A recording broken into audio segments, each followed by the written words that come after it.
কিন্তু তাদের কাউকে বের হতে দিল না। দুঃখজনক। Malaya,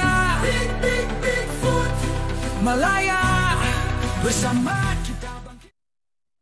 Datang Malaysia bawa RM500 je, tapi nak duduk sebulan, itu bukan lawak, itu realiti. Dalam operasi Agensi Kawalan dan Pelindungan Sempadan AKPS kat KLIA, 131 warga asing kena tolak. Majoriti daripada Bangladesh, Pakistan dan Indonesia.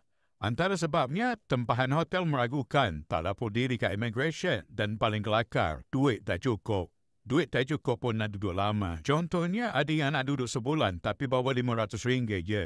AKPS kata ini bukti niat sebenar. Bukan melancong, tapi nak menyeludup masuk untuk kerja haram. Hello brother, ini Malaysia, bukan negara subsidi terbuka. Immigration tegas, dokumen mesti lengkap, tulen dan logik. Jangan main daftar rendah je. Nak melancong sangat, sila bawa duit cukup. Tunjuk bukti penginapan sah dan ikut saluran betul. Malaysia bukan tempat pelancongan bajet RM500. Kalau nak menyusahkan, baik kau stay je kat negara asal.